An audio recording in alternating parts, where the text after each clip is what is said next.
gambaran skenario mitigasi dan pendekatan berbasis kesehatan masyarakat untuk pemulihan dampak ekonomi. Nah, dan juga terakhir nanti Mas Gilang akan memberikan sedikit arahan apa sih yang bisa dilakukan Garda Muda untuk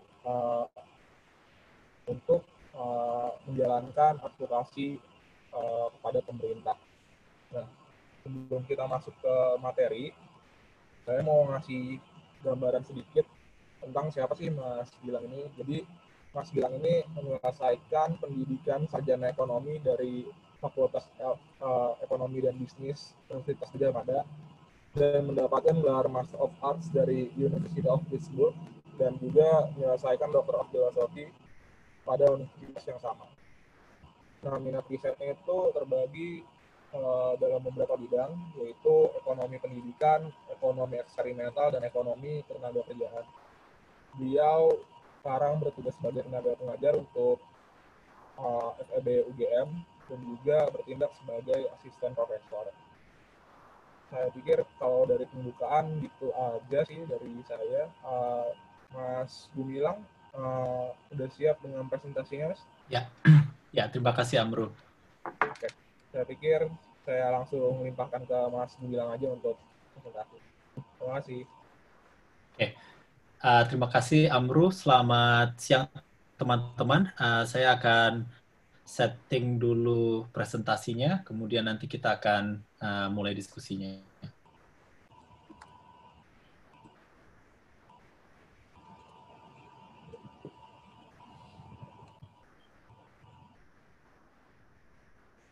Oke, baik. Selamat siang semuanya. Pertama-tama saya ucapkan salam kenal untuk adik-adik semua, Garda Muda Berantas COVID-19. Saya senang sekali ada gerakan ini dari teman-teman pemuda di luar sana, karena ini adalah situasi di mana semua effort itu kita butuhkan untuk menanggulangi bencana ini secara bersama-sama, secara inklusif. Oke, jadi satu hal yang nanti saya akan coba sampaikan di diskusi bagian kedua dari presentasi hari ini, itu adalah apa yang sudah kita lakukan di Yogyakarta untuk mencoba menanggulangi ini secara bersamaan. Oke, jadi ada pendekatan multi-stakeholder yang kita lakukan dengan modal WhatsApp group. Oke, nanti kita akan diskusikan. Nah, tetapi saya pertama kali akan mencoba untuk membahas bersama dampak ekonomi dari COVID-19 ini, dan nantinya seperti yang tadi sudah saya sampaikan, itu adalah resiliensi dari komunitas. Nah, jadi kita sudah mengetahui dengan cukup baik ya bahwa kasus positif yang ada di Indonesia dan juga tingkat kematian itu mengalami tren peningkatan, dan kalau kita melihat grafik, belum ada indikasi leveling, okay? Atau bahkan menurun. Nah, satu hal yang perlu kita cermati di sini itu adalah pemerintah itu telah menyetujui kebijakan PSBB sejak 7 April lalu di DKI Jakarta, kemudian di tanggal 15 April kita punya Bogor, Bekasi, dan Depok, baik yang kabupaten maupun yang kota untuk melakukan PSBB. Nah, sebetulnya kita sudah dalam jendela 2 minggu nih, dari sejak pertama kali diterapkan pada tanggal 7 April untuk melihat apakah sebetulnya PSBB ini efektif. Oke, jadi semoga data yang kita peroleh 2 hari, 3 hari ke depan itu akan mencoba membantu kita untuk melihat apakah ada indikasi PSBB ini efektif paling tidak untuk mencegah penyebaran. Nah, tetapi ada beberapa pertanyaan. Yang pertama itu adalah bagaimana sih jumlah dan persebaran dari ODP, juga kemudian PDP, kemudian berapa sih jumlah individu yang dites setiap hari, dan berapa kapasitas pengujian, dan kemudian berapakah estimasi kematian akibat COVID-19 yang tidak terekam. Dalam konteks kita menghadapi suatu ketidakpastian seperti ini, maka data itu menjadi elemen yang sangat krusial untuk kita miliki. Karena dengan data, maka kita bisa melakukan sebuah kebijakan yang sesuai dengan yang dibutuhkan. Nah, jadi tadi selain keterbukaan data, kita juga perlu mengedepankan akurasi data. Jadi apakah data yang kita laporkan itu sudah betul-betul akurat. Kemudian yang berikutnya itu adalah kita mulai memikirkan bagaimana caranya kita melakukan penjangkauan testing.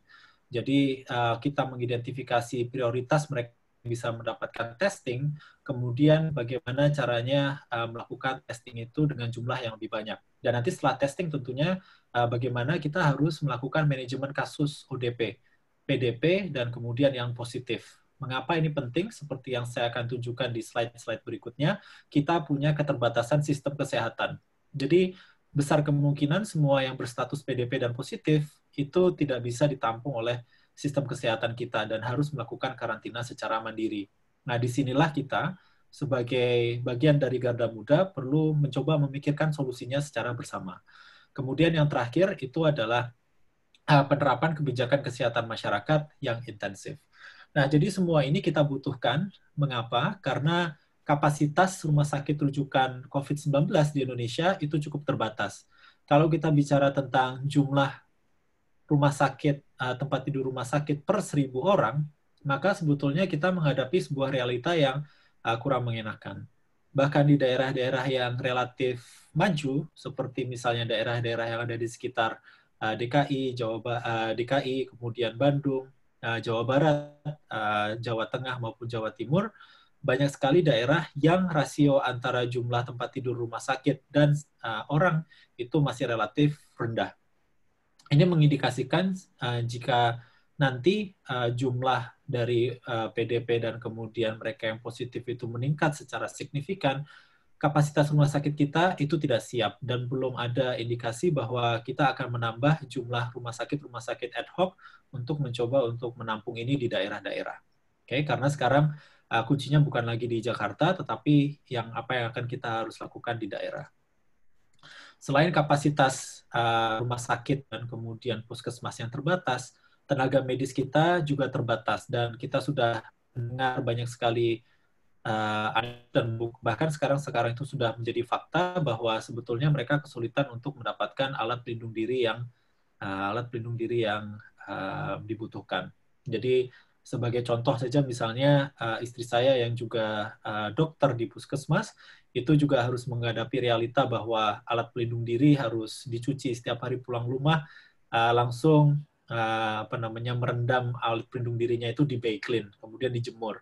Kemudian masker N95 itu digunakan dengan jumlah yang lebih banyak daripada yang direkomendasikan untuk tingkat keselamatan. Jadi kita perlu memperhatikan mereka karena mereka menghadapi PDP dan mereka menghadapi ODP yang jumlahnya itu tidak sedikit dan faktor risikonya itu tinggi. Belum juga mereka yang memang berhadapan langsung dengan mereka yang positif di rumah sakit. Nah, jadi dari gambaran singkat ini kasus yang sudah meningkat cukup banyak, kemudian dengan keterbatasan dari data dan kemudian akurasi dari data serta keterbatasan dari sistem kesehatan kita, maka kita harus melakukan suatu tindakan yang intensif. Okay? Nah, kita coba untuk melihat satu pelajaran penting dari negara-negara. Jadi pertanyaannya adalah, mengapa kebijakan supresi, jadi kebijakan supresi itu kebijakan karantina wilayah misalnya, atau kemudian lockdown, baik yang parsial atau kemudian full lockdown, itu yang pertama pemerintah atau kita sebagai masyarakat ya tentunya kita ingin menghindari eksternalitas infeksi dan tadi sudah disampaikan kejenuhan sistem kesehatan. Nah, di sisi lain sebetulnya insentif kita untuk individu untuk melakukan mitigasi itu misalnya stay at home, kemudian work at home, itu cukup lemah dan kemudian bias dengan berbagai macam alasan dan dengan berbagai macam faktor, terutama misalnya ekonomi yang nanti kita akan coba bahas. Nah, jadi sebetulnya kebijakan supresi ini mencoba untuk menghilangkan permasalahan koordinasi antara perencana, pemerintah dalam hal ini, dan juga individu. Okay? Dan kebijakan supresi itu bukan satu-satunya paket kesehatan masyarakat yang harus kita lakukan. Karena kebijakan supresi ini akan efektif seandainya satu, pengujian itu dilakukan secara intensif juga, dan kemudian yang berikutnya itu adalah edukasi. Okay?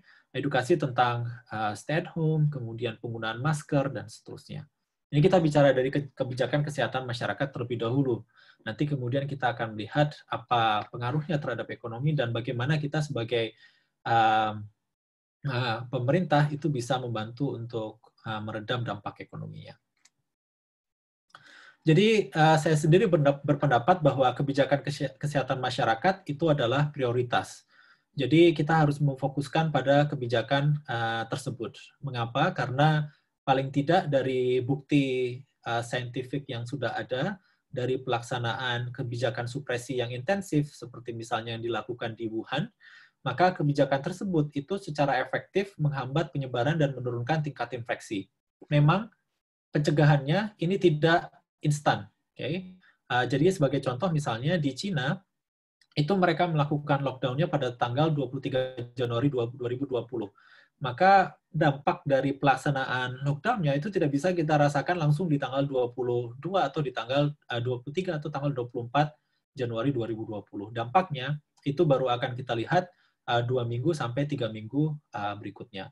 Tapi kalau ini dilakukan dengan baik, seperti yang sudah dilihat di grafik ataupun di penelitian yang dilakukan, maka kebijakan ini bisa dengan efektif, satu, mencegah penyebaran di dalam daerah lockdown, dan yang lebih penting lagi itu adalah mencegah penyebaran ke daerah di luar lockdown. Sekali lagi, misalnya kita menganggap bahwa Jakarta dan sekitarnya itu adalah epicentrum, maka penting untuk mencegah penyebaran di luar daerah tersebut karena keterbatasan dari sistem kesehatan kita, apalagi di daerah, dan tantangan logistik di Indonesia itu adalah hal yang sangat nyata.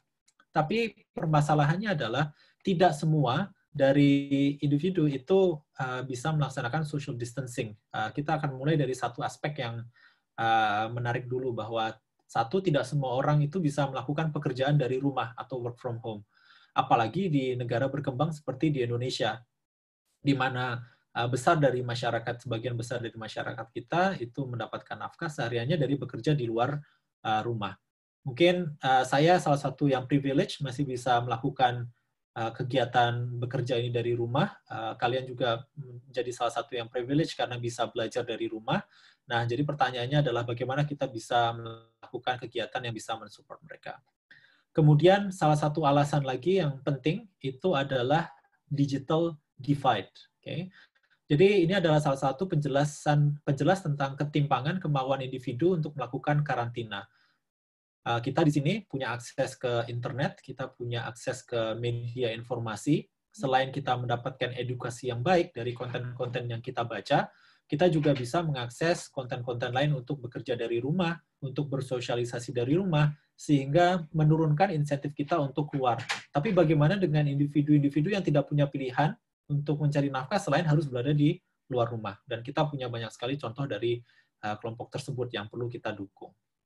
Nah, jadi saya akan mencoba untuk membahas dampak kebijakan kesehatan masyarakat atau kebijakan supresi atau PSBB atau karantina wilayah dengan berbagai macam istilahnya.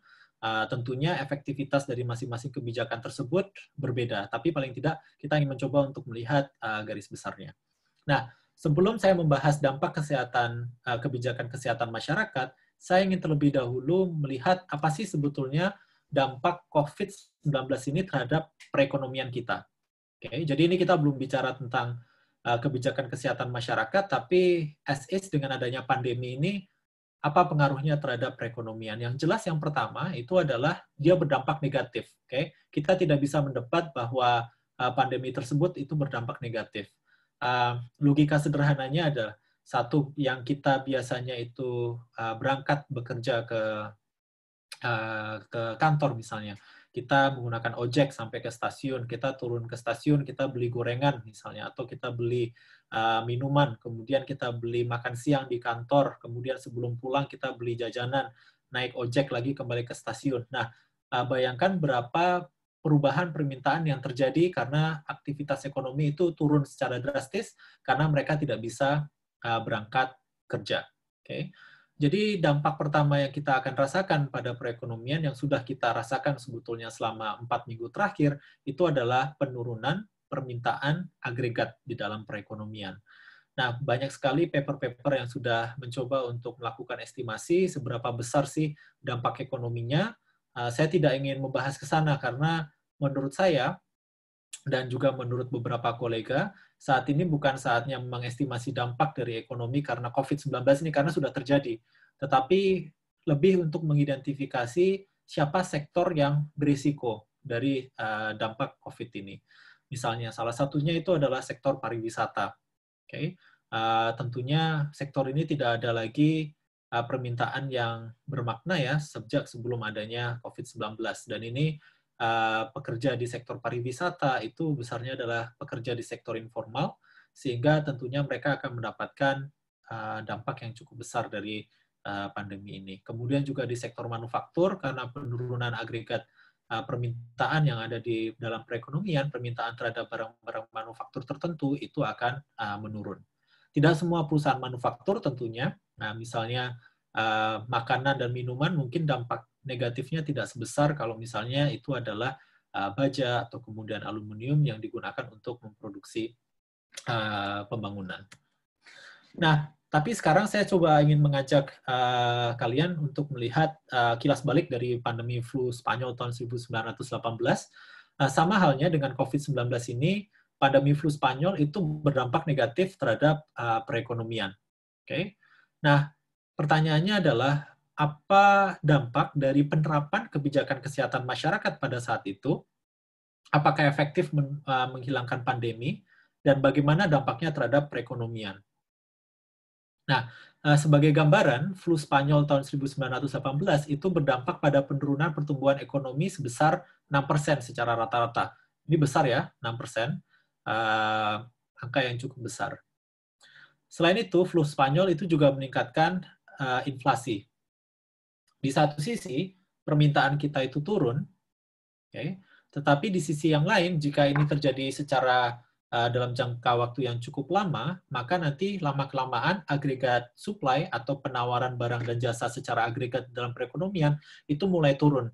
Dan nanti situasi di mana permintaan agregat yang turun, tetapi penawaran agregat itu turunnya lebih dalam, maka akan muncul inflasi. Okay? Dan ini akan menjadi dampak yang cukup besar. Selain itu, ada dampak-dampak jangka panjang dari pandemi flu Spanyol. Jadi misalnya mereka yang masih berada dalam kandungan pada saat pandemi flu Spanyol ini memiliki dampak jangka panjang sosioekonomi, pendidikan, pekerjaan yang lebih tidak baik dibandingkan individu-individu yang tidak berada kandungan pada saat pandemi. Jadi ini sesuatu yang memang kita perlu identifikasi. Belajar dari studi ini, kita sekarang harus memperhatikan satu, mereka yang sedang hamil. Kemudian yang kedua itu adalah mereka yang rentan dan memiliki anak, balita, karena pertumbuhan mereka akan sangat bergantung terhadap situasi dan bantuan yang mereka terima. Nah, ini adalah satu studi yang menurut saya bisa memberikan pencerahan tentang dampak dari sebuah PSBB, karantina wilayah, atau lockdown terhadap perekonomian. Jadi ini studi tentang pandemi flu Spanyol, dan seperti yang tadi sudah disampaikan, semakin tinggi tingkat kematian di suatu daerah, maka pertumbuhan ekonominya pasca pandemi itu semakin rendah. Oke, jadi sekali lagi, semakin tinggi tingkat kematian suatu daerah, maka tingkat pertumbuhan ekonomi usai pandemi itu berakhir itu lebih rendah. Anda bisa membayangkan bahwa jika tingkat kematiannya tinggi, maka satu, sektor tenaga kerja di perekonomian tersebut itu akan turun dengan cukup signifikan.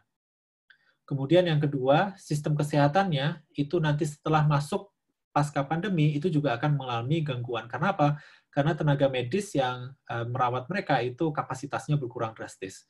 Jadi kemudian dengan kehilangannya tenaga kerja dan kemudian juga infrastruktur tenaga medis yang krusial, maka pertumbuhan ekonominya usai pandemi itu justru lebih lambat. Dan penelitian ini menemukan bahwa semakin cepat PSBB atau lockdown atau karantina wilayah itu diterapkan, dan kemudian semakin lama mereka diterapkan, justru mereka akan memiliki pertumbuhan ekonomi yang lebih tinggi usai pandemi.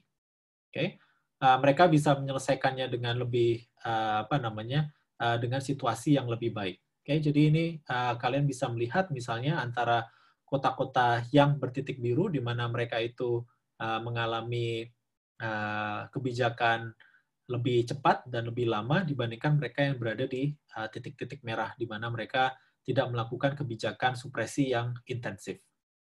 Oke, jadi kuncinya di sini itu adalah dari pelajaran pandemi flu Spanyol, semakin cepat kita menyelamatkan tenaga kerja kita dari kematian yang itu berharga, maka semakin cepat kita akan rebound atau pulih dari pandemi ini usai pandeminya itu selesai. Nah, jadi bagaimana pendapat ekonom mengenai dampak kebijakan masyarakat? Saya dengan beberapa kolega dari UC Davis dan juga kemudian dari Universitas Indonesia itu melakukan survei terhadap ekonom Indonesia. Jadi tujuannya itu mengetahui pendapat mereka tentang kebijakan kesehatan masyarakat dan dampaknya terhadap ekonomi, kemudian mengidentifikasi kebijakan yang perlu diambil oleh pemerintahan pusat dan daerah seandainya ada kebijakan kesehatan masyarakat. Jadi satu hal yang kami tanyakan itu adalah seandainya kita mengabaikan kebijakan karantina wilayah dan pembatasan pergerakan manusia dalam situasi risiko penyebaran infeksi tinggi, itu akan membawa kerusakan ekonomi yang lebih besar dibandingkan jika kebijakan tersebut diterapkan. Jadi sebagian besar dari ekonom itu sepakat bahwa penerapan dari kebijakan karantina wilayah ini sangat penting karena dampak ekonomi seandainya tidak dilakukan itu bisa lebih besar. Jadi pesan kami itu adalah tidak ada trade-off antara nyawa dan ekonomi. Kemudian poin yang kedua itu adalah seandainya kebijakan misalnya karantina wilayah atau PSBB atau kemudian lockdown itu bisa menyelesaikan pencegahan dan kemudian pandemi dengan lebih cepat, apakah ekonomi kita justru tidak bisa lebih pulih, mulai pemulihan itu lebih cepat? Jadi itu pertanyaan yang perlu kita sampaikan. Kita melakukan sebuah kebijakan kesehatan masyarakat yang bisa menghilangkan atau mencegah pandemi dengan lebih cepat, okay? Dan kemudian setelah itu kita bisa mulai pemulihan ekonomi. Tapi kalau kemudian kita tidak melakukan kebijakan apa-apa, maka akan muncul ketidakpastian kapan ini semua akan berakhir. Ketidakpastian itu adalah sinyal yang tidak baik bagi agen ekonomi, baik itu rumah tangga dan khususnya lagi itu adalah bisnis. Karena dengan ketidakpastian, satu, mereka tidak bisa melakukan keputusan untuk merekrut pegawai. Mereka tidak bisa melakukan keputusan untuk melakukan produksi. Mereka tidak bisa melakukan keputusan untuk membeli barang input. Ketidakpastian itu kalau kemudian kita akumulasi, itu akan menyebabkan permintaan tenaga kerja yang tidak akan berubah atau pengangguran akan tetap tinggi. Tetapi seandainya sudah ada sinyal bahwa perekonomian ini atau pandemi ini membaik dan kemudian jumlahnya ini akan berakhir misalnya dalam beberapa waktu ke depan, ini adalah sinyal yang bagus untuk mereka memulai kembali aktivitas ekonomi, merekrut kembali pekerja. Tanpa sinyal itu, kita akan sulit. Nah, jadi apa peran kebijakan di bidang ekonomi? Nah, kita tidak hanya akan fokus di pemerintah pusat, tetapi justru sekarang fokusnya itu adalah di pemerintah daerah. Ya, bahwa banyak sekali kebijakan di sini itu yang fokusnya adalah di pemerintah pusat. Tetapi sebetulnya banyak yang bisa kita di daerah itu lakukan. Yang pertama tentunya itu adalah menjaga pasokan dan distribusi obat, karena ini adalah sektor yang paling krusial yang kita miliki saat ini. Kemudian yang kedua, minimisasi dampak ke individu dan bisnis. Kemudian yang ketiga itu adalah basis data yang andal dan kredibel. Belajar dari negara seperti misalnya Korea Selatan, maka pendataan dan penggunaan dari data tersebut itu sangat krusial untuk mulai melakukan pencegahan-pencegahan seperti misalnya tracing, kemudian karantina mandiri di rumah, memastikan bahwa mereka itu disiplin dengan karantina mandirinya, itu dengan menggunakan data yang andal dan kredibel. Dan saya merasa yakin bahwa di Indonesia kita bisa melakukan itu. Kita butuh leader yang bisa membantu kita melakukan itu. Okay? Dan ini kita bukan bicara leader yang ada di pemerintahan saja, tetapi Anda dari Garda Muda Berantas COVID itu juga memiliki kesempatan yang sama untuk menjadi leader tersebut. Kemudian menjaga asa masyarakat dengan informasi yang kredibel, dengan kebijakan yang kredibel, kemudian menjaga rantai pasokan bahan mentah dan bahan baku sektor industri, serta menjaga likuiditas sektor keuangan dan minimisasi risiko gagal bayar. Jadi satu hal yang kami lakukan di survei itu adalah apa nih yang perlu dilakukan oleh pemerintah. Jadi salah satu yang perlu dilakukan oleh pemerintah itu adalah berinvestasi lebih besar untuk meningkatkan kapasitas sistem kesehatan. Itu mulai dari satu, meningkatkan intensitas uji massal, kemudian meningkatkan produksi ventilator, kemudian alat pelindung diri, kemudian insentif untuk tenaga medis. Mengapa? Karena sekali lagi mereka adalah sektor yang penting pada saat effort penurunan COVID-19 ini. Kemudian yang berikutnya, sebetulnya ini adalah situasi yang baik ya bagi usaha-usaha, misalnya UMKM, itu untuk melakukan shifting. Jadi contoh sederhananya itu adalah kebutuhan masker saat ini luar biasa tinggi. Dan kebutuhan masker itu bukan saja kebutuhan masker untuk tenaga medis, tetapi kebutuhan masker untuk masyarakat, karena penggunaan masker itu ternyata cukup efektif untuk mengurangi potensi atau risiko dari penyebaran. Nah, oleh karena itu, maka UMKM itu bisa mulai shifting untuk memproduksi masker. Dan ini kita sudah bisa lihat beberapa pengusaha yang tergabung dalam gerakan Sambatan Jogja yang nanti saya akan jelaskan, itu sudah mulai memikirkan beberapa shifting atau pergeseran atau realokasi ke sektor-sektor yang produktif untuk menghasilkan barang dan jasa yang saat ini. Dan itu sangat-sangat penting. Mengapa? Karena disitulah kita bisa melibatkan mereka-mereka yang tadinya kehilangan pekerjaan di sektor lain. Kemudian yang berikutnya itu adalah ketersediaan logistik bahan pangan dan alat kesehatan. Jadi ini adalah salah satu yang kita perlu dorong pada saat COVID-19 ini. Kemudian yang berikutnya itu adalah ketersediaan alat tes. Jadi kita ingin diskusi lebih sedikit lebih mendalam mengapa kok ketersediaan alat tes itu cukup penting. Karena salah satu upaya penekanan penyebaran COVID-19 selain tadi itu adalah PSBB atau karantina wilayah, itu adalah testing, dan testing. Jadi simulasi ekonom Paul Romer itu menjelaskan bahwa tingkat pengujian secara intensif itu bisa menurunkan tingkat infeksi.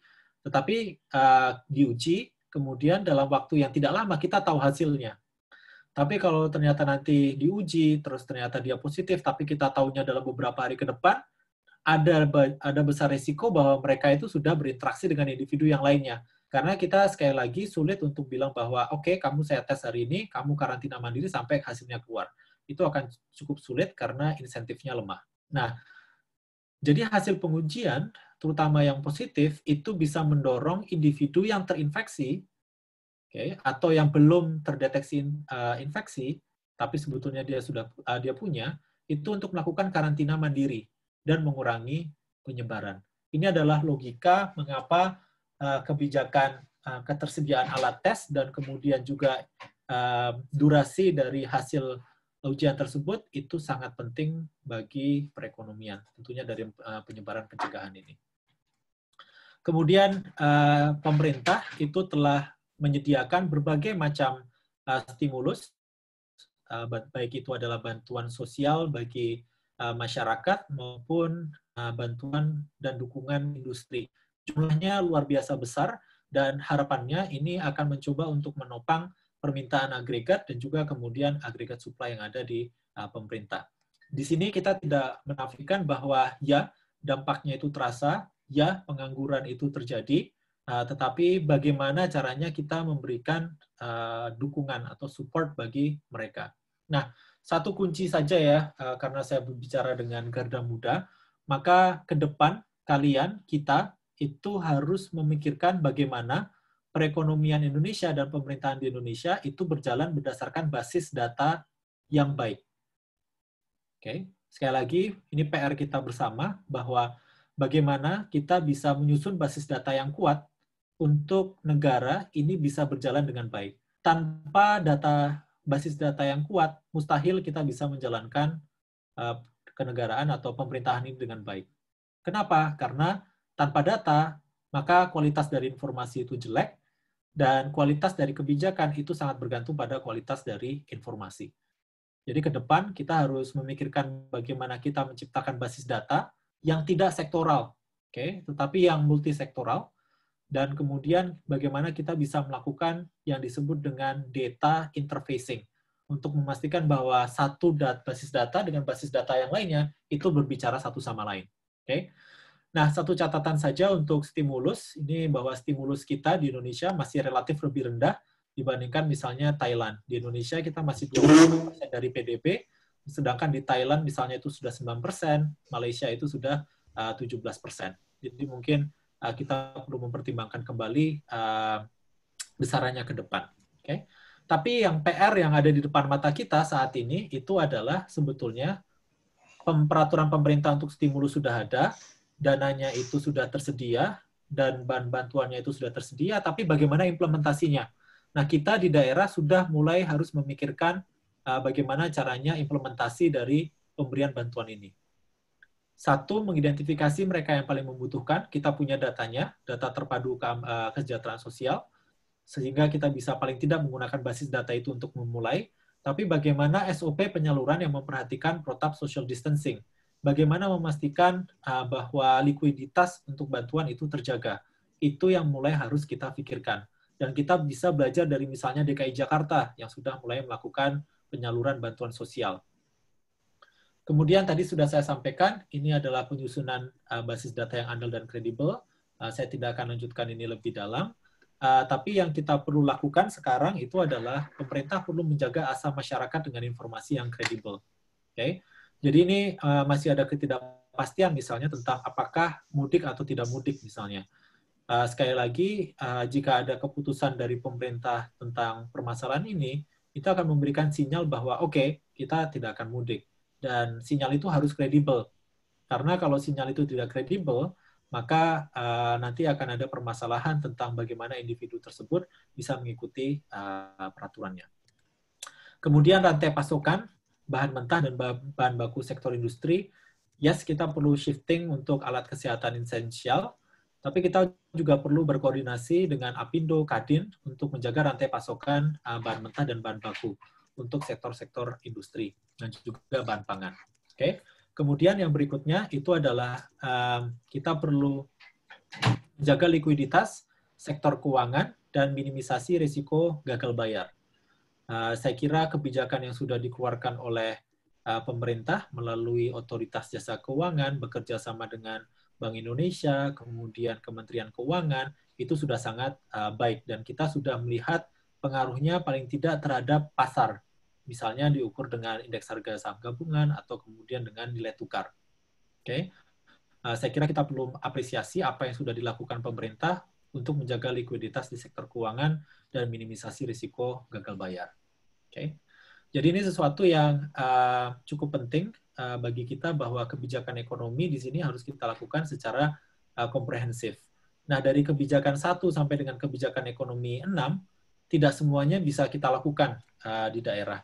Ada yang merupakan kewenangan dari pemerintahan pusat. Tetapi yang bisa kita lakukan itu adalah kita bisa mengambil inisiatif untuk mencoba mengidentifikasi permasalahan yang ada di lapangan. Dan inilah yang kami lakukan di Yogyakarta. Kita menyusun gerakan komunitas, dan gerakan komunitas ini harapannya bisa memantik gerakan-gerakan serupa di daerah-daerah lain. Dan paling tidak, gerakan yang kami susun di Yogyakarta itu sudah dikembangkan juga di Tulungagung misalnya, dan juga di Magelang. Dan saat ini kami juga sudah menyusun sebuah kelompok koordinasi di mana kami itu belajar dari kelompok-kelompok serupa di daerah lain. Jadi kita seperti stock taking dari informasi, dan bagaimana kita bisa menerapkannya nanti di Yogyakarta. Jadi tantangan kita apa di daerah? Satu, ketersediaan alat kesehatan. Tadi sudah sampaikan anekdotnya bahwa alat pelindung diri itu harus dicuci ulang, dijemur, dipakai lagi keesokan harinya misalnya. Kita tidak ada privilege untuk kemudian setelah kita gunakan, kemudian kita dispose atau kita buang. Ketersediaan bahan pangan. Di sini ketersediaan bahan pangan ini bukan dalam konteks kita kekurangan, tetapi dalam beberapa subsektor itu justru kelebihan bahan pangan atau suplai bahan pangan. Itu yang perlu kita diskusikan. Kemudian informasi dan pengetahuan, serta tentunya itu adalah ekonomi. Nah, jadi isu pertama yang kita hadapin itu adalah coordination problem. untuk mencapai sebuah aksi dan untuk mencapai sebuah kebijakan yang itu adalah solusi bagi sebuah permasalahan, kita harus melakukan koordinasi. Siapa yang punya bukan jadi siapa yang punya resources dan kemudian siapa yang membutuhkan, itu membutuhkan suatu koordinasi khusus. Itu isu yang pertama. Isu yang kedua itu adalah pada saat krisis itu permintaan dan penawaran itu tidak bertemu. Gampangannya seperti ini. Yang tadinya itu saya berangkat ke kantor, saya mampir beli gorengan, sekarang hal tersebut sudah tidak memungkinkan. Atau kemudian yang tadinya itu setelah pulang saya kemudian mampir ke toko tani dan beli beras merah misalnya, saya tidak bisa melakukan itu lagi, atau keterbatasan dalam melakukan hal itu. Nah, jadi kemudian yang kita coba lakukan itu adalah menciptakan seperti marketplace relawan secara virtual, dan satu yang perlu kami garis bawahi di sini itu adalah tidak ada transaksi finansial. Oke, jadi kita sama sekali tidak melakukan transaksi finansial. Jadi kita hanya menyediakan platform untuk satu dari sisi permintaan dan dari sisi penawaran itu bertemu sama satu sama lainnya. Alatnya apa? Cukup sederhana, WhatsApp Group, Google Sheets, Google's Data Studio, kemudian website, dan juga kemudian software design. Oke. Dan kemudian yang ketiga, kita mengidentifikasi permasalahan di lapangan dan kemudian memberikan solusi. Nah, gerakan ini kami beri nama Sambatan Jogja. Ini diinisiasi oleh Dr. Rimawan Pradiptyo dari Fakultas Ekonomika dan Bisnis UGM. Prinsip kita itu adalah empati, solidaritas, gotong royong. Elemen kita terdiri dari masyarakat, tenaga medis, akademisi, CSO, kemudian juga ada lembaga donatur seperti misalnya ZIS, kemudian ada mahasiswa, dan juga ada pemerintahan. Jadi semua elemen ini bergabung dalam WhatsApp Group. Nah, tujuan kita adalah membantu masyarakat yang rentan dan beresiko terhadap penyebaran COVID-19. Jadi misalnya pertama itu tenaga medis, kemudian yang kedua itu adalah disabilitas, mereka yang sedang hamil, mereka yang memiliki balita, lansia, dan seterusnya. Jadi kita punya beberapa elemen koordinasi, jadi ada pusatnya di HQ, kita juga punya Sonjo Pangan. Jadi Sonjo Pangan ini nanti saya akan tunjukkan, dia mengidentifikasi supplier-supplier dan kemudian produsen makanan, dan kemudian kita memberikan basis data sehingga mereka bisa dijangkau oleh masyarakat. Ada Sonjo Logowo, di mana Sonjo Logowo itu mempertemukan antara donatur-donatur, lembaga ZIS, kemudian lembaga filantropi, dengan mereka yang membutuhkan. Sekali lagi, kita tidak menyediakan transaksi keuangan di sana, tapi kita cukup mempertemukan aja, agar kedua donatur dan mereka yang membutuhkan itu bertemu. Ada juga inovasi, nanti saya akan berikan contohnya, media dengan wartawan, dan kemudian database untuk motor dari pergerakan ini semua. Dan terakhir yang baru saja kita bentuk itu adalah pembelajaran, di mana kita mengundang teman-teman dari berbagai daerah yang memiliki best practices tentang bagaimana caranya mengatasi permasalahan untuk bergabung. Nah, jadi solusi yang kita tawarkan itu sebetulnya menghilangkan coordination problem. Jadi dengan WhatsApp Group, dengan modal jempol, dan juga kemudian perhatian, kita bisa menghubungkan produsen alkes dengan kemudian rumah sakit puskesmas. Jadi awalnya itu kita tahu bahwa kebutuhan rumah sakit dan puskesmas itu sangat tinggi, tetapi mereka kesulitan untuk mencari produsennya. Akhirnya kita menghubungkan produsen dengan rumah sakit puskesmas itu, kita jadikan di dalam satu grup. Nah, ternyata produsen pun itu juga mengalami kesulitan. Mengapa? Karena bahan baku yang standar yang harusnya mereka lakukan untuk memproduksi APD itu misalnya, itu tidak tersedia di pasar atau terjadi kekurangan. Nah, kemudian kita undang lagi produsen yang lain yang ada, dan ternyata dia punya koneksi di daerah-daerah yang memiliki stok tersebut. Jadi yang kita lakukan itu adalah problem solving. Contoh yang berikutnya itu adalah misalnya Sonjo Pangan.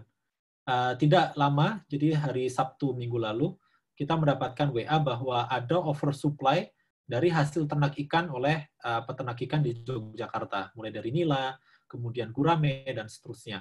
Yang biasanya itu di stok untuk supermarket, sekarang supermarket sudah membatasi permintaan tersebut, atau bahkan ada beberapa yang tidak meminta lagi. Sehingga ada oversupply bahan pangan, dan ini berpotensi negatif terhadap pendapatan dari kelompok petani. Nah, apa yang kita lakukan? Ya, kita melakukan penyebaran informasi untuk suplai pangan tersebut. Dan kita tidak hanya melakukan itu untuk peternak ikan, kita melakukannya untuk peternak sapi, peternak kambing, peternak ayam, kemudian produsen makanan kecil yang ada di pasar, yang tadinya itu mendapatkan permintaan tinggi untuk pertemuan di kantor, pertemuan di sekolah, snack rapat, tapi sekarang sudah kehilangan, dan itu sekarang kita sudah dokumentasi semuanya. Dan ini tergabung dalam sebuah database yang kalian bisa akses dengan klik di sini untuk melihat bahwa ada pembagiannya, misalnya aneka ikan, bahan makanan, buah, catering, makanan jadi, semuanya. Dan saya jujur, saya sangat mendapatkan manfaat dari adanya Sonjo Pangan ini. Kemudian juga terkait dengan kita terkait dengan kebutuhan Alkes, kita juga buatkan database-nya, dan kemudian Pak Mardhani Ria Setiawan dari FMIPA UGM itu membuatkan dashboard. Jadi dashboard ini membantu kita untuk mengidentifikasi ini kebutuhannya, dan kemudian ini adalah supply-nya. Harapannya itu bisa bertemu, dan sekarang Ibu Yunita Sari dari UGM itu dengan teman-teman relawan mahasiswa, kita membuat aplikasi di mana aplikasinya itu akan mengidentifikasi kebutuhan alat kesehatan, dan kemudian suplai dari alat kesehatan itu. Kuncinya nanti itu adalah bagaimana agar basis data itu bisa kita update. Oke. Nah, ada beberapa permasalahan yang di lapangan, dan kita mencoba untuk memberikan solusinya. Misalnya salah satunya dengan edukasi. Saya kira ini sudah kita bahas, dan kalian mungkin sudah cukup aware dengan resiko dari penyemprotan disinfektan, terutama terhadap kesehatan dari masyarakat. Jadi saya akan coba skip slide ini. Tetapi hal-hal kecil seperti ini yang kami ingin coba angkat. Jadi pemerintah daerah itu, atau unit-unit misalnya rumah sakit daerah dan seterusnya, mereka menghadapi kesulitan untuk melakukan pengadaan. Kesulitan dalam hal harga itu tinggi, kemudian kesulitan dalam hal mereka harus prudent, harga semakin tinggi di luar dari satuan standar harga yang ada di daerah, berarti harus hati-hati kalau dia melakukan pengadaan, nanti bisa dianggap resiko merugikan negara. Resiko merugikan negara berarti nanti ujung-ujungnya korupsi. Nah, jadi bagaimana nih fleksibilitas pengadaan yang telah diatur oleh pemerintah? Nah, ternyata banyak sekali yang masih belum tersampaikan dengan baik ke pemerintah daerah. Jadi fleksibilitasnya itu sudah dibangun oleh pemerintah, tetapi kemudian dari sisi mereka yang melakukan pengadaan, mereka belum well informed. Nah, jadi di sini kita memberikan webinar singkat hari Minggu malam jam 7, di mana mereka itu bisa diskusi ini loh dari kebijakan pemerintah yang sudah bisa dilakukan untuk meningkatkan fleksibilitas dari pengadaan. Kita juga mengundang satu pembicara dari Kabupaten Gunung Kidul, dan Kabupaten Gunung Kidul itu sudah membuat suatu basis data. Jadi semua rumah sakit dan semua puskesmas itu mereka setiap hari harus melakukan update Google Sheet. Inventorinya berapa, alat pelindung diri, dan berapa yang mereka butuhkan untuk besok dan minggu berikutnya misalnya. Kemudian itu semua diagregasi, dijadikan satu data dashboard di Data Studio Google, yang itu bisa dilihat untuk semua stakeholder. Jadi kita tahu berapa gap kebutuhannya, dan gap kebutuhan itu adalah kunci dari pengadaan. Nah, hal-hal seperti ini yang kita coba untuk angkat. Kemudian satu lagi yang baru saja diangkat oleh Pak Joko Widodo, Pak Ngatijan, dan Pak Amurtono itu adalah karena alat pelindung diri itu sangat terbatas di Indonesia, maka mungkin kita perlu alternatif alat yang lain. Untuk satu, bisa tetap melakukan pengujian, tetapi juga kita bisa melindungi tenaga medis kita yang berharga. Jadi kita bisa melakukan swab kabinet untuk melindungi tenaga medis ini, dan mereka melakukan inovasi ini, dan biasanya di masa normal mungkin ini harus masuk ke hak cipta dan seterusnya, tapi beliau dengan keterbukaan hati, beliau bisa sharing ini untuk kebermanfaatan bersama. Nah, jadi ini yang kami coba lakukan. Satu, kami identifikasi permasalahan. Kemudian yang kedua, kita mencoba untuk memberikan solusi, dan kemudian yang ketiga, edukasi. Nah, ini yang bisa kita lakukan untuk membuat impact terhadap masyarakat di sekitar kita, khususnya yang ada di daerah kita masing-masing. Ini yang perlu kita galakan. Volunteerism, gerakan relawan, inilah yang perlu kita galakan. Karena ini akan membuat perubahan dan perbedaan di saat resources kita, sumber daya kita itu sangat terbatas di Indonesia ini. Jadi lakukanlah sesuatu tanpa harus menunggu pihak lain atau bahkan blaming pihak lain. Mulailah dari identifikasi permasalahan dan identifikasi solusinya. Bangunlah basis data, galang relawan, dan update basis data tersebut. Dan basis data yang kuat itu adalah kunci pengambilan kebijakan yang baik. Nah, demikian presentasi saya. Mohon maaf, presentasinya tadi melebihi waktu yang ditetapkan oleh moderator, tapi harapannya bisa memberikan masukan dan juga mungkin gambaran terhadap apa yang kami lakukan di Yogyakarta dan juga dampak ekonominya. Ya, saya menunggu diskusi dari teman-teman semua. Ya, terima kasih banyak Mas Gumilang atas presentasinya. Tadi baik sekali. Akhirnya kita berhasil mendapatkan beberapa poin-poin yang mungkin nggak kita temukan dalam bahasan-bahasan lain. Seperti tadi yang Mas Gumilang bilang, semakin tinggi tingkat kematian di suatu daerah, semakin sulit pula untuk pulih kondisi ekonominya seperti dalam kasus flu Spanyol. Atau ketika dikatakan bahwa sebagian besar ekonom dalam riset yang Mas Gumilang lakukan ternyata menyetujui kebijakan karantina wilayah. Dan yang paling menarik tadi, Mas Gumilang juga bilang tidak ada trade-off antara nyawa manusia dan ekonomi. Mungkin itu hal yang bisa kita pelajari pada hari ini. Nah, teman-teman, untuk sesi diskusi pada hari ini, kita memang sudah mendapatkan beberapa pertanyaan di kolom chat. Tapi akan sangat lebih baik jika teman-teman bertanya langsung melalui fitur unmute pada diskusi ini. Jadi saya persilakan kepada teman-teman yang ingin bertanya langsung pada Mas Gumilang untuk melakukan tanya jawab langsung dengan meng-unmute profil teman-teman. Silakan yang mau bertanya. Oh ya, ini Pandu Tribagus sudah mengangkat tangan. Silakan Pandu kalau mau bertanya di unmute. Ya, Assalamualaikum warahmatullahi wabarakatuh. Waalaikumsalam warahmatullahi wabarakatuh. Selamat siang kawan-kawan. Ini saya Pandu, domisili di Surabaya. Yang tentu poin aja ya Pak. Ini saya mau menanyakan soalnya dalam waktu dekat PSBB akan diterapkan di daerah Surabaya dan sekitarnya. Nah, kami ini sebagai yang tergabung di Garda Muda ini apa yang bisa kami lakukan? Sedangkan masyarakat di sekitar rumah saya ini banyak yang bekerja non formal kayak driver ojek online, penjual warung kecil-kecilan. Itu gimana sih kita sebagai anak muda yang peduli dengan wabah ini mengedukasi mereka? Mungkin sekian dan saya Pak. Terima kasih. Apakah saya jawab langsung atau menunggu diskusi yang lainnya dulu? Karena belum ada yang raise hand lagi, jawab langsung aja dulu, Mas. Oke, ya terima kasih Amru. Terima kasih Pandu. Salam kenal. Senang dapat dapat audiens dari Surabaya nih. Saya kangen Surabaya. Jadi harapannya nanti setelah ini saya bisa mampir ke Surabaya setelah pandemi ini berakhir. Jadi yang pertama ya akan situasinya terlebih dahulu.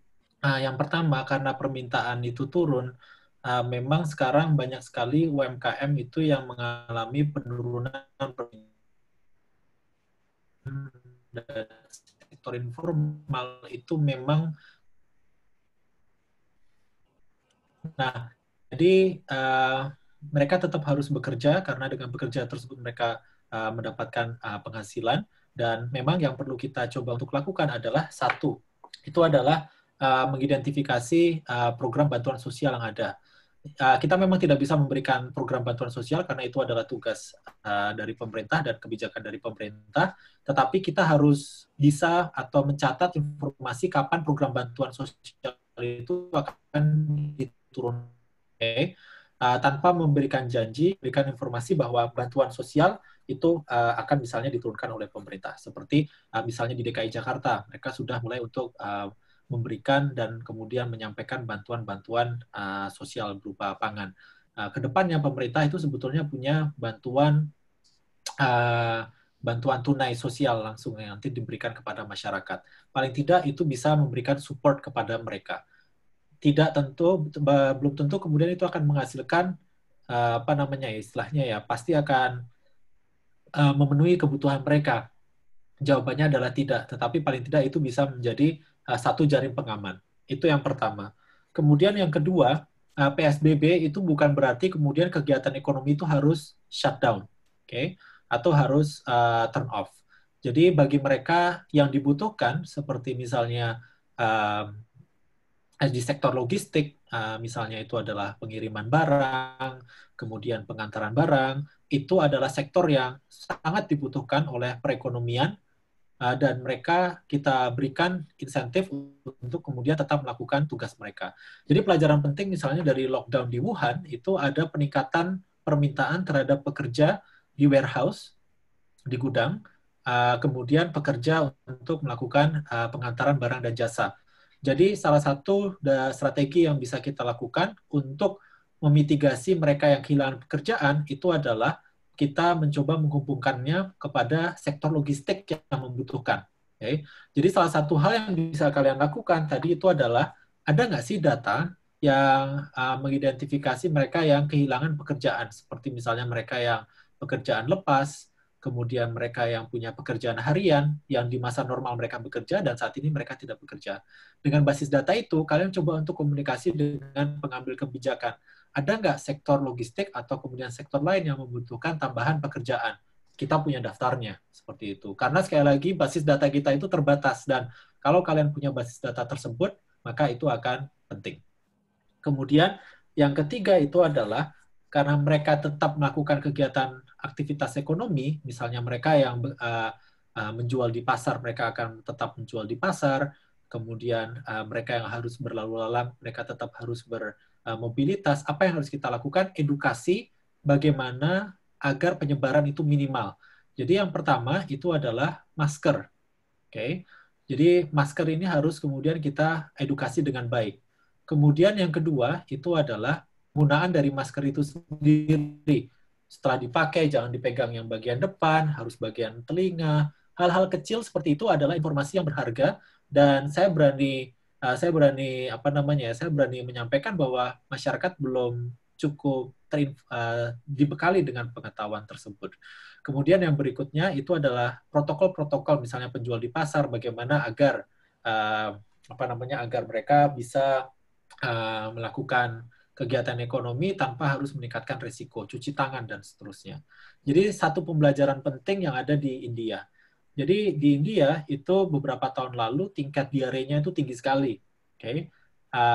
Dan diare ini bisa menyebabkan akut kalau ini terjadi secara intensif. Dan apa sih penyebabnya? Salah satunya itu adalah higienitas. Banyak dari mereka itu yang tidak cuci tangan sebelum mereka itu makan dan konsumsi, dan itu kan meningkatkan risiko mereka terpapar ya. Jadi kampanye masyarakat yang mereka lakukan menurut saya cukup brilian. Mengapa? Karena bagaimana sih caranya agar mengingatkan mereka agar mereka paham tentang cuci tangan. Masa penjual harus ngasih tahu, cuci tangan dulu ya sebelum makan, ya kan repot. Mereka melakukannya itu dengan cara membuat poster untuk bungkus makanan. Jadi pada saat mereka membuka bungkus makanan, itu ada tulisan cuci tangan untuk mencegah diare misalnya. Nah, kami mengadopsi hal yang sama, jadi bekerja sama dengan keluarga alumni, kita melakukan printing poster, dan poster itu kami bagikan kepada penjual makanan, dan mereka jadikan sebagai pembungkus makanan. Jadi sebelum kertas coklat, misalnya pembungkus makanan, bawahnya dia ada poster, jadi kalau dilipat atau kemudian untuk bungkus dari sayur, mereka tahu bahwa mereka harus cuci tangan. Hal-hal kecil seperti itu matters. Dan kita tidak bisa mengasumsikan bahwa mereka tahu. Masyarakat kita tahu. Dan kemudian yang keempat itu adalah apa yang harus mereka lakukan di rumah. Jadi satu, membatasi interaksi dengan tetangganya.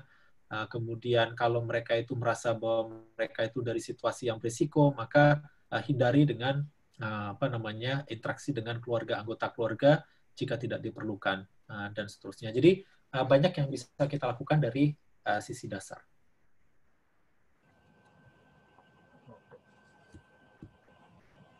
Oke. Untuk tadi yang bertanya Pandu, kira-kira udah sesuai belum jawabannya dengan yang Pandu tanya tadi? Atau ada yang mau digali lebih dalam lagi, Pandu? Ya, sudah terjawab sih, Mas. Sudah. Mungkin teman-teman yang lain mungkin Ya, menanyakan. menambahkan satu statement aja bahwa melakukan kegiatan ekonomi itu tidak harus berkumpul. Oke, melakukan kegiatan ekonomi itu tidak harus meningkatkan risikonya. Kalau kemudian itu ada SOP yang bisa diatur dengan jelas, kegiatan ekonomi itu masih bisa berjalan dan menghindari risiko penularan. Oke, atau meminimisasi risiko penularan, bukan menurunkan ya, tapi minimisasi risiko penularan, karena risiko itu tetap ada di luar sana. Jadi sekali lagi, kegiatan ekonomi itu tidak harus berkumpul. Oke, jadi kita harus pikirkan caranya bersama-sama. Oke. Ya. Seperti yang dibilang Mas Gumilang tadi, ada banyak cara buat meyakinkan kawan-kawan supaya PSBB bisa dengan mengatakan bahwa pemerintah bisa menyiapkan BTS sebagai kemudian tenaga kerja yang terpengaruh dengan sektor logistik, bisa mengedukasi mereka tentang minimalkan penyebaran dan lain sebagainya. Jadi ada banyak cara sebenarnya untuk meyakinkan. Nah, kita ada dua pertanyaan, Mas, sudah ditulis di kolom chat, cuman saya bakal minta langsung untuk disampaikan secara langsung aja. Ini dari Gilbas. Gilbas, bisa di-unmute ininya? Gilbas di sini dari Bandung, dia bertanya apakah dengan pemerintah tidak masuk kerja, banyak program yang tidak berjalan, sehingga anggaran sisa semakin banyak karena dana program seperti Kunker, kunjungan kerja, dan dana lainnya bisa dialokasi ke penanganan COVID, seperti bantuan kebutuhan pangan masyarakat. Kayak ini itu pertanyaannya. Kalau dari Gilbas sendiri, mau diperjelas lagi nggak pertanyaannya seperti apa, Gilbas? Halo, Gilbas? Alas mungkin dijawab pertanyaan juga sambil tunggu pertanyaan yang lain juga. Itu mungkin maksud pertanyaannya, kalau ada anggaran dari pemerintah yang dikurangi, apakah bisa dialokasikan penanganan COVID? Mungkin kurang lebih seperti itu ya. Baik, terima kasih Gilbas, salam kenal. Jadi betul ya, kita harus melihat permasalahan ini dari dua sisi. Jadi pertama itu di sisi penerimaan, kemudian yang kedua itu adalah di sisi pengeluaran. Nah, di satu sisi penerimaan pemerintah itu turun. Oke, baik ini pemerintah pusat maupun pemerintah daerah. Jadi misalnya kita melihat pemerintah daerah. Salah satu komponen dari penerimaan pemerintah daerah itu adalah PAD atau penerimaan asli daerah. Nah, pada saat krisis seperti ini, di mana permintaan agregat itu turun, contohnya misalnya di Yogyakarta, turis itu turun. Terus kalau turis itu turun, pesanan hotel itu turun. Kemudian pesanan makanan itu turun. Nah, itu semua akan mengakibatkan satu, penurunan penerimaan pajak, dan kemudian penurunan retribusi. Oke, jadi dari sisi penerimaan itu turunnya cukup besar. Dan kita belum tahu tentang bagaimana nanti transfer dari pemerintah pusat ke pemerintah daerah. Apakah itu akan terpengaruh atau tidak. Oke. Tapi misalnya pun itu tidak terpengaruh, tapi paling tidak penerimaan asli daerah itu sudah turun. Jadi kemudian dengan turunnya penerimaan asli daerah, bagaimana pemerintah itu harus menyesuaikan pengeluaran pemerintahnya. Betul, di satu sisi bahwa kita bisa melakukan realokasi. Oke, jadi misalnya realokasi kegiatan-kegiatan yang tadinya bisa dilakukan di masa normal dan tidak bisa dilakukan, misalnya kunjungan kerja, koordinasi, atau kemudian pelaksanaan program pemantauan dan seterusnya, itu bisa dilakukan untuk realokasi ke program penanganan kebutuhan masyarakat yang ada yang membutuhkan. Itu bisa dilakukan. Dan pemerintah saat ini, baik yang di pusat melalui Badan Kebijakan Fiskal, Dirjen Perimbangan, itu sudah melakukan koordinasi dan kemudian diskusi dengan daerah bagaimana caranya untuk melakukan realokasi ini. Jawabannya tidak mudah, karena tadi itu banyak sekali yang bergerak di saat yang bersamaan. Penerimaan mereka menurun, terus kemudian pengeluaran mereka harus menyesuaikan, dan apakah penyesuaian pengeluaran ini paling tidak bisa menyesuaikan penurunan penerimaan tadi. Tapi secara prinsip jawabannya adalah bisa, realokasi itu dimungkinkan, dan diskusi dan kemudian implementasi tentang realokasi itu sudah mulai dilakukan. Ya, jadi kalau untuk pertanyaan yang dibahas tadi tentang gimana bisa COVID bisa berarti ya Mas, kayak alokasi gitu ya. Oke. Nah, kemudian kita ada pertanyaan lain lagi dari Nizar Maulana ya. Nizar ini bertanya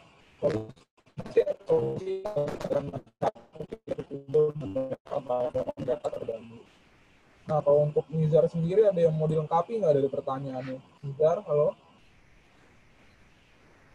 Nizar?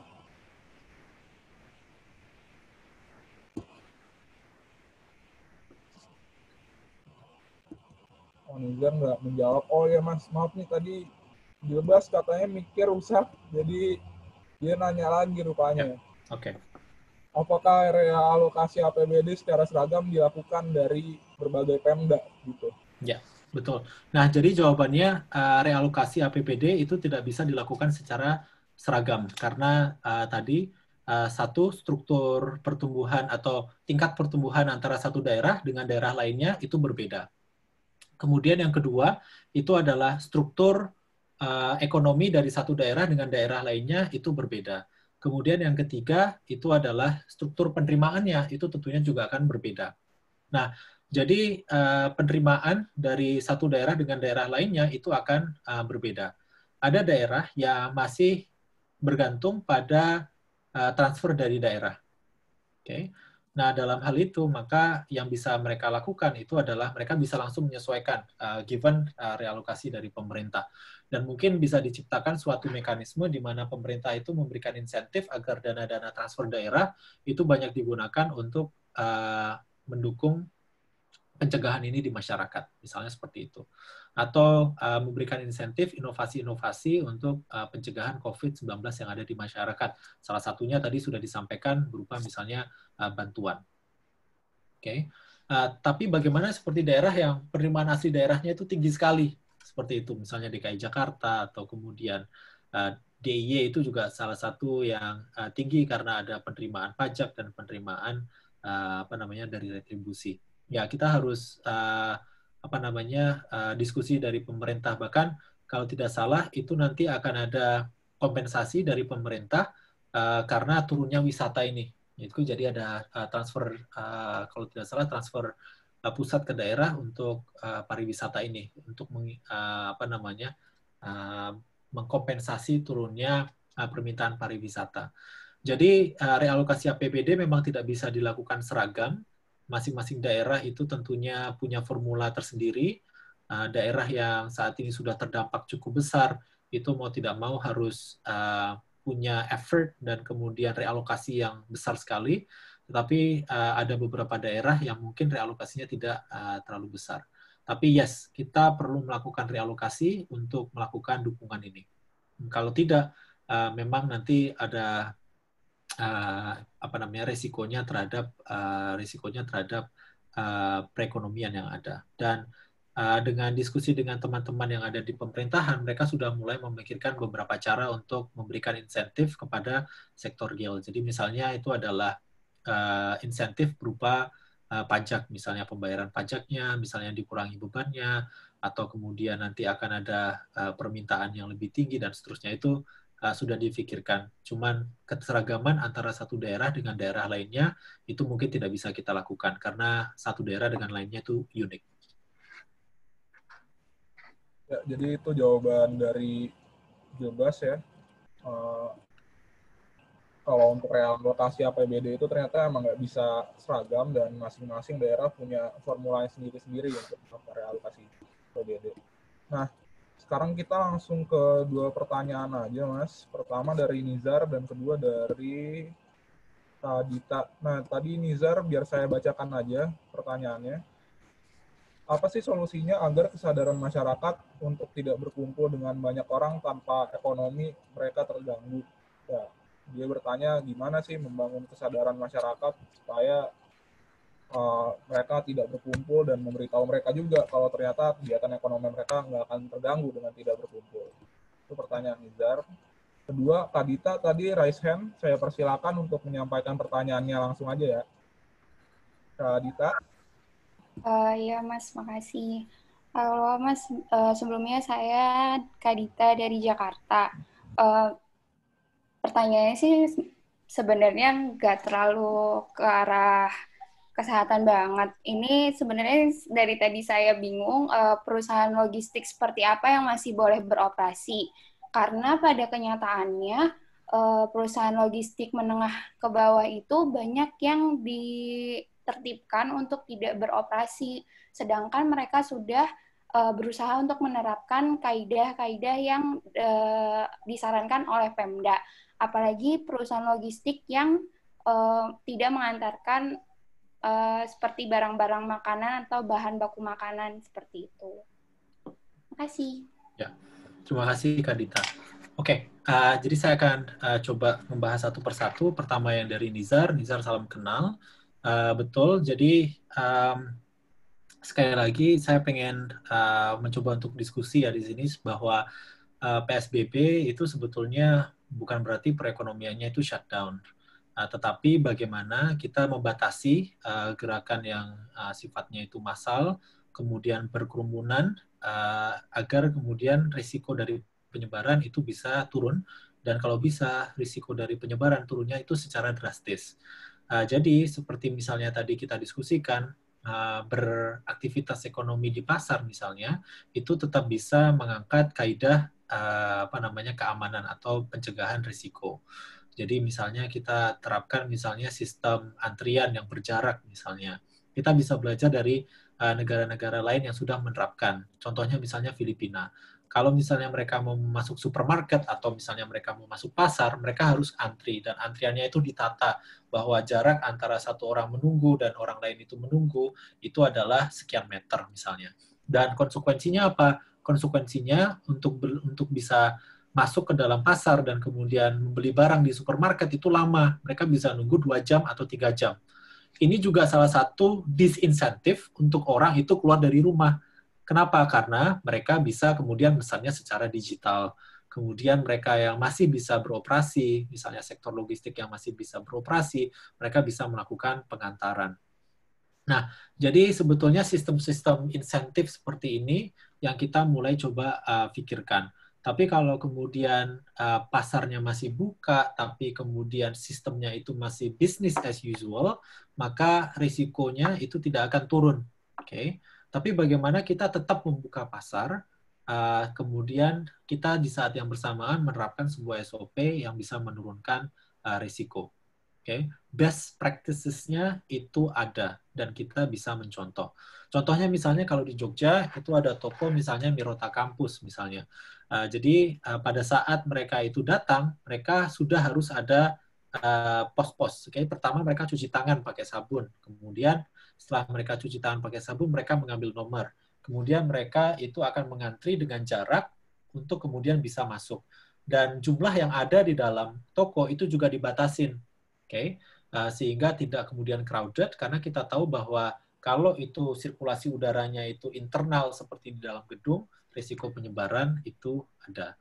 Nah, ini yang perlu kita pikirkan bersama. Ayo kalian dari Garda Muda coba untuk diskusi dengan misalnya pengelola pasar.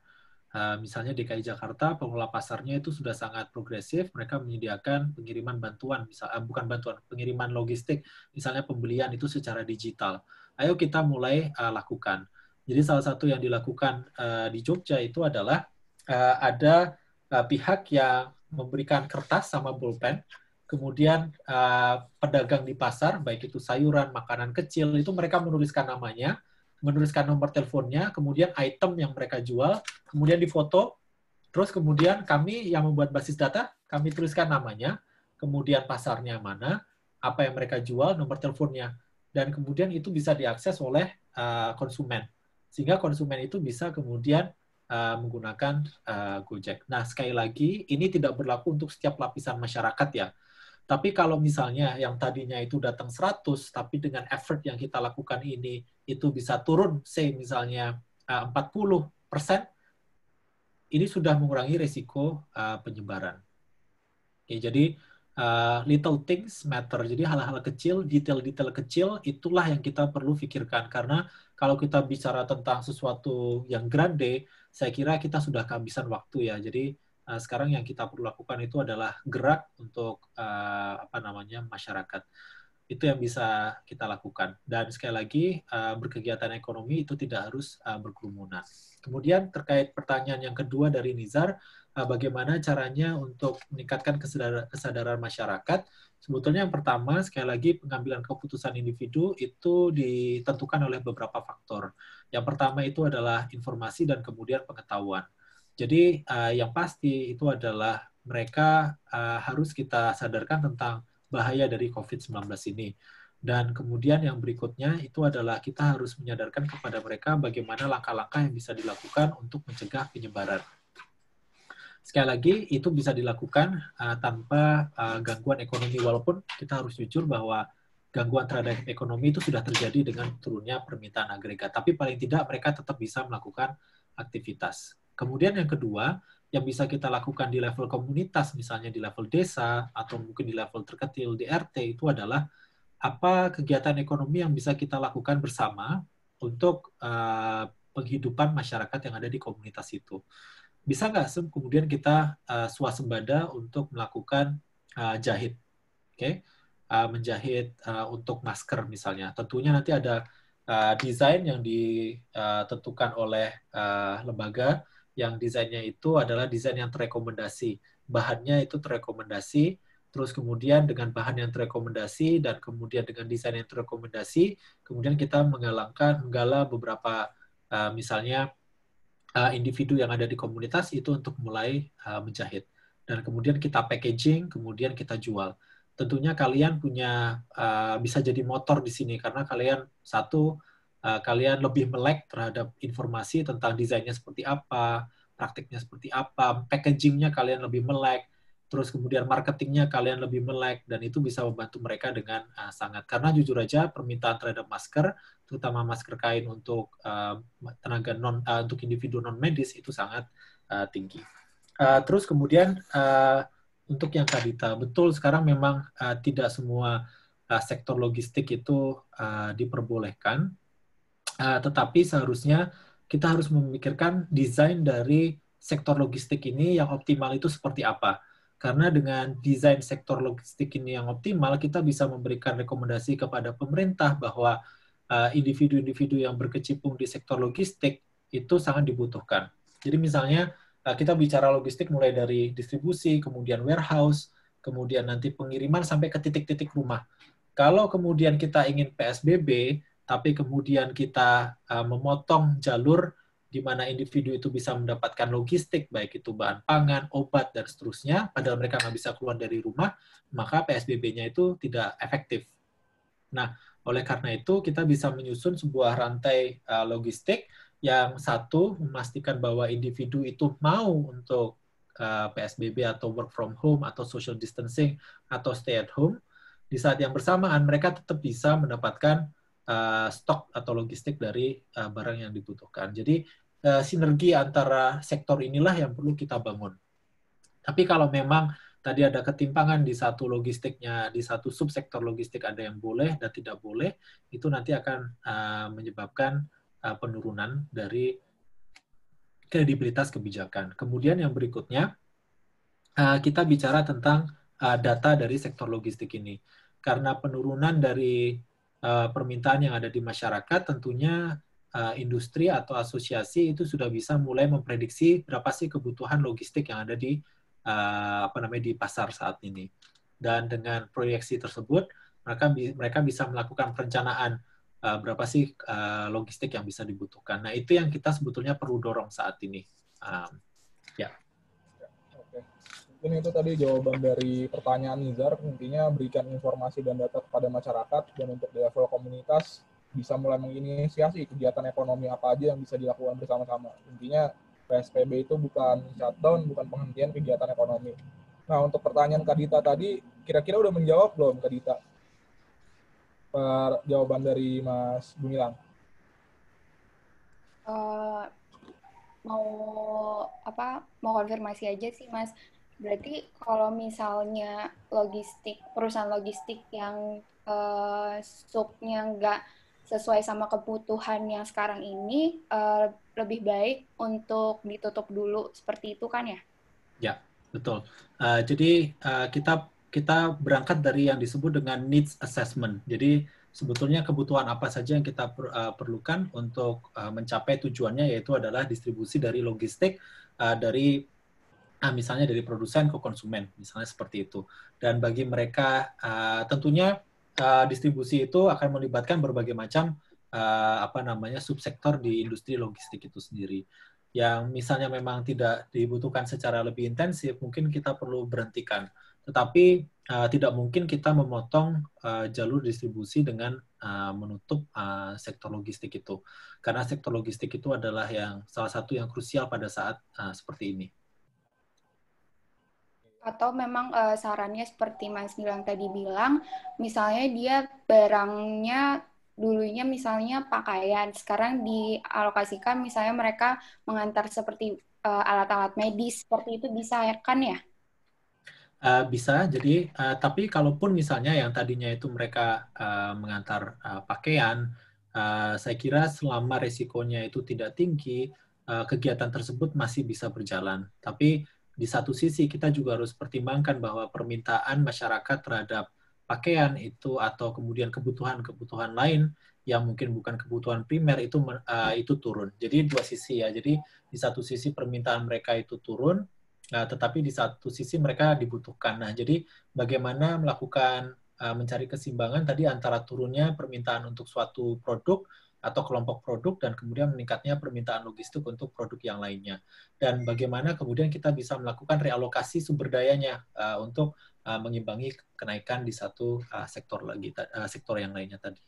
Nah, makanya sekali lagi kita perlu komunikasi karena saya kira asosiasi di bidang logistik mereka punya data tentang kebutuhan yang ada di masyarakat saat ini.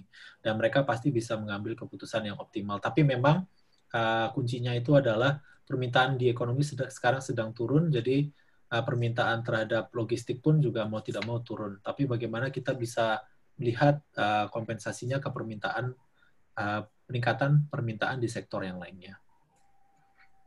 Oke, Mas Gilang, kasih. Ya. Untuk menjawab pertanyaannya Kak Dita tadi.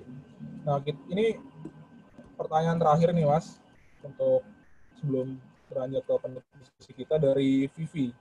Ya. Vivi, silakan sampaikan langsung pertanyaannya, Mas. Ya. Ya, halo. Halo, ya silakan. Aku Vivi dari Kota Bekasi, Kak. Mau tanya, PSBB kita juga belum tahu jangka waktunya sampai kapan, dan kapan pandemi juga belum memastikan dengan pasti. Dan sekarang sektor ekonomi lain seperti pasar online itu lebih masyarakat. Nah, kalau pandemi selesai pada beberapa waktu nantinya, dan apakah masyarakat itu lebih terbiasa dengan media online itu? Kalaupun iya, itu apakah ada industri kecil? Ya. Halo, Vivi. Halo, Kak. Ya. Ada yang mau dilengkapi lagi pertanyaannya? Oke, Vivi, saya mohon bantuan untuk mengulangi pertanyaan yang pertama ya. Jadi kalau yang kedua tadi itu adalah toko online, apakah bagaimana permintaan mereka terhadap toko online dan kemudian bagaimana penyesuaian individu nanti setelah pandemi ini selesai untuk media online. Kemudian yang ketiga itu adalah industri kecil, apa dampaknya? Kalau yang pertama tolong diulangi lagi. Vivi, pertanyaan yang pertama tadi apa, Vi? Jadi kan sekarang kita lebih bergantung pada sektor online. Nah, apakah itu berdampak pada industri sektor kecil? Oke, baik. Terima kasih Vivi. Jadi betul saat ini kita bergantung pada sektor online. Nah, kita perlu menurut saya kita perlu mencoba untuk redefinisi ya sektor online itu. Jadi saat ini atau sebelum pandemi gitu sektor online itu kita banyaknya itu berpikiran tentang misalnya Tokopedia atau kemudian mereka yang sudah tergabung di Bukalapak, terus kemudian mereka yang sudah bergabung di misalnya beberapa aplikasi yang menjual hasil tani dan seterusnya. Tapi sebetulnya mereka yang bisa bergabung ke marketplace itu jumlahnya itu belum terlalu besar dibandingkan dengan semua UMKM dan kemudian industri kecil yang ada di Indonesia.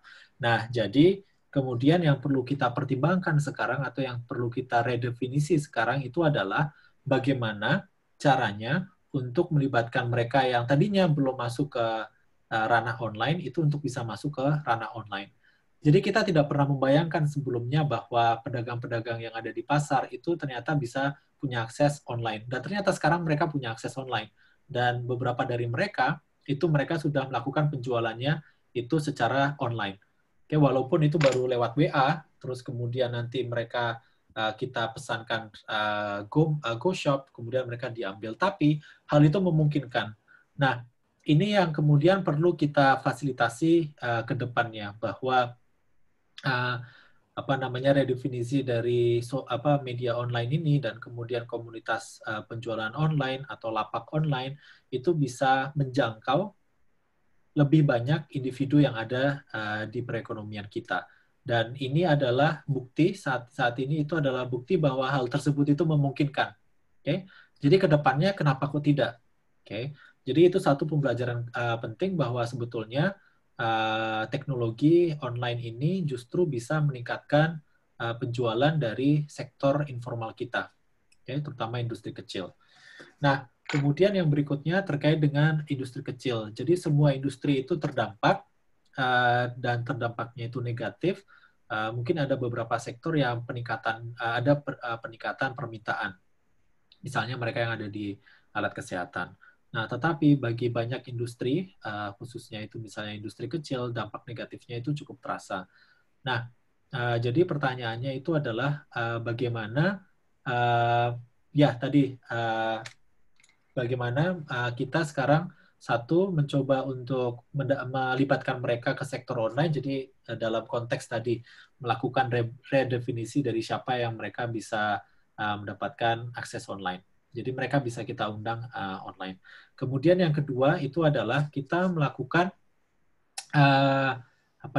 kita melakukan sebuah upaya agar mereka itu fleksibel untuk menghadapi situasi saat ini.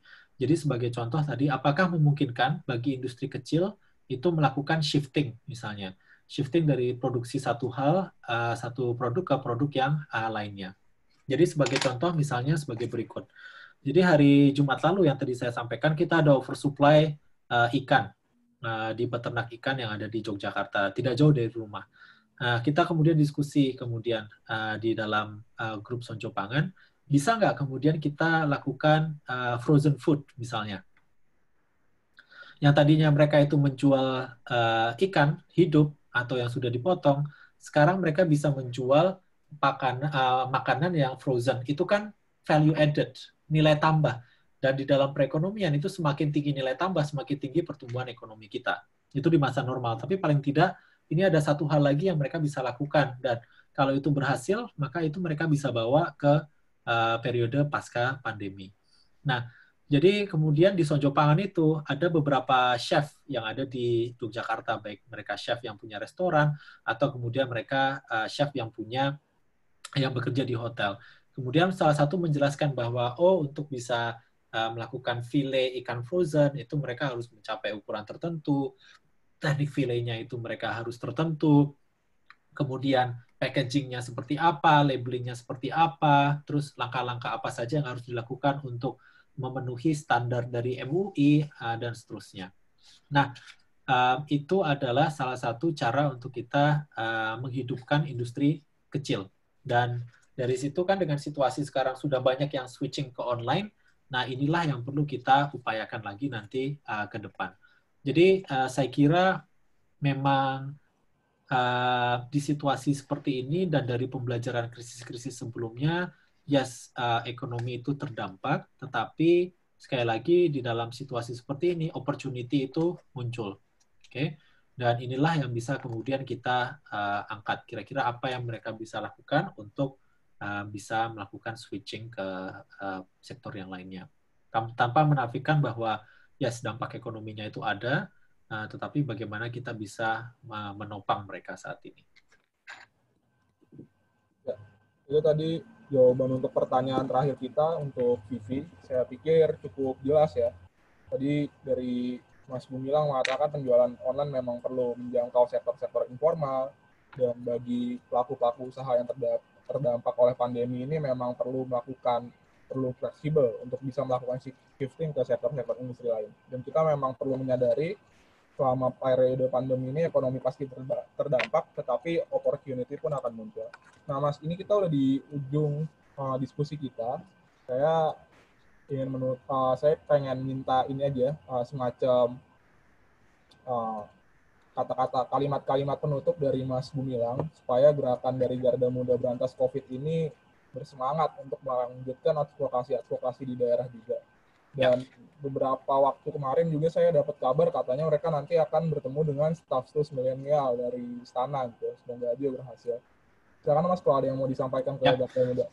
Ya, terima kasih. Jadi pertama, dampak ekonomi itu memang sudah terjadi, bahkan mungkin 4 minggu yang lalu ya, sejak situasi COVID-19 ini muncul di Indonesia. Dan sekarang pertanyaannya adalah apa yang bisa kita lakukan untuk menopang sektor yang paling terdampak, yaitu adalah masyarakat yang miskin dan masyarakat yang rentan, serta calon kelas menengah. Kemudian yang berikutnya adalah bagaimana kebijakan ekonomi itu bisa menopang kebijakan kesehatan masyarakat. Oke, seperti tadi PSBB atau karantina wilayah. Kemudian yang ketiga itu adalah bagaimana kita bisa menggerakkan komunitas.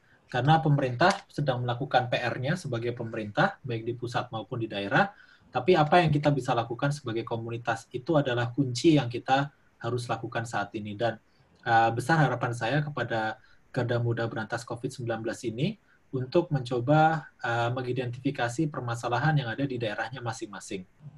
Nah, oleh karena itu saya mengundang kepada teman-teman di Garda Muda Berantas COVID-19, bagi mereka yang tertarik untuk menjadi observer di Sonjo, Sambatan Jogja, kalian bisa menghubungi saya. Jadi saya akan tinggalkan nomor HP saya di chat room. Jadi Anda bisa WA saya. Nanti saya akan undang Anda untuk menjadi observer di salah satu grup Sonjo. Nah, Anda bisa menjadi observer misalnya di Sonjo Pangan, Anda bisa menjadi observer di Sonjo Inovasi, Anda bisa menjadi observer di misalnya Sonjo Alkes, dan kalau misalnya ada inovasi yang kalian lakukan di daerah, dan kalian bisa saya masukkan ke Sonjo Pembelajaran. Karena di Sonjo Pembelajaran itulah kita mendapatkan informasi tentang apa saja yang sudah dilakukan. Jadi misalnya mahasiswa saya yang saat ini sedang sekolah di Eropa, itu dia membuka donasi online di salah satu kampungnya di Sumatera Utara, di kampungnya di Sumatera Utara. Dan ini sudah berjalan sekarang, dan yang dia angkat itu adalah transparansi penyaluran bantuan. Nah, itu kami belajar di sini apa yang bisa kita lakukan di Jogja. Sehingga kalian yang berminat, silakan WA saya. Nanti kita bisa belajar bersama untuk mengatasi permasalahan ini dari aspek apa yang bisa kita lakukan di daerah. Saya kira itu dulu. Terima kasih sekali untuk kesempatannya. Semangat dan banyak yang bisa kita lakukan untuk mendukung komunitas kita saat ini. Terima kasih banyak Mas Gumilang. Saya pikir untuk hari ini diskusi kita sudah selesai teman-teman. Semoga ilmu dan informasi yang disampaikan oleh Mas Gumilang bisa memberikan manfaat bagi gerakan kita ke depan. Saya sampaikan selamat sore dan tetap semangat pada teman-teman sekalian. Terima kasih banyak. Baik.